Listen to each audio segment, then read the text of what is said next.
Welcome back to Caffeine and Clarity, where we sip on life's messiness and see what wisdom bubbles up. This is the place where you can bring your whole self, the polished parts, the messy middle, and all the questions you don't ask out loud. And no, you are not alone. Today's sip of clarity, it's a big one. And it started with a cup of tea, not coffee, because I needed something softer to hold a very uncomfortable thought.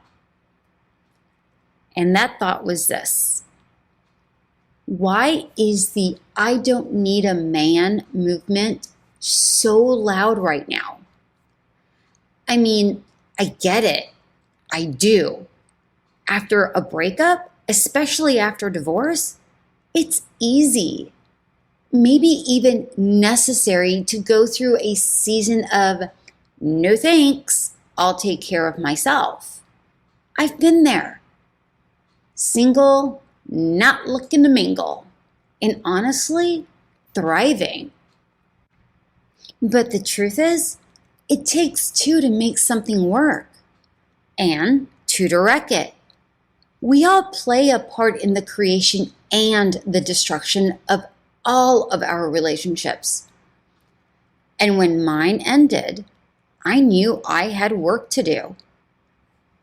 Self-reflection, self-correction, and self-respect. Before I even considered dipping a toe back into the dating pool. But here's what I never did. I never looked at a man and thought, there goes one of those creatures with a small elephant trunk. Okay, maybe once strictly for comedic relief.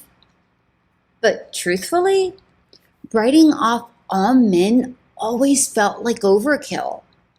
Like, yeah, some weren't for me, sure. But maybe they were right for someone else. And here's something interesting. Psychologists have found that when we generalize negative experiences, like saying all men are terrible, it can actually slow down our healing.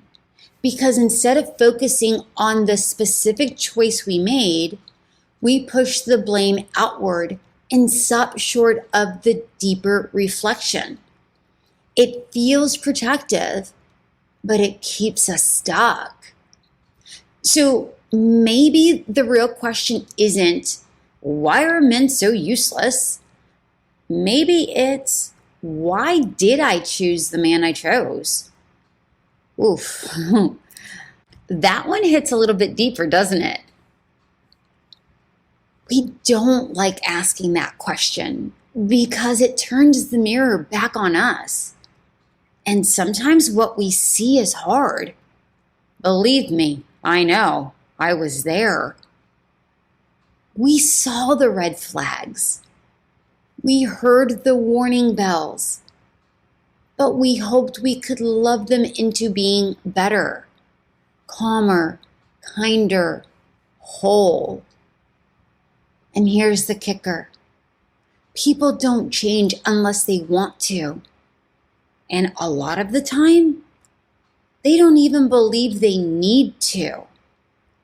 That part, that's on them. But the choosing, that's on us.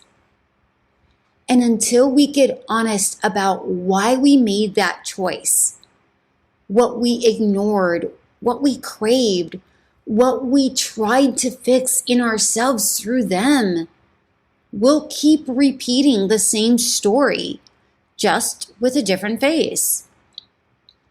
I read a study once that said it takes the average person 6 to 7 relationships before they recognize their core patterns.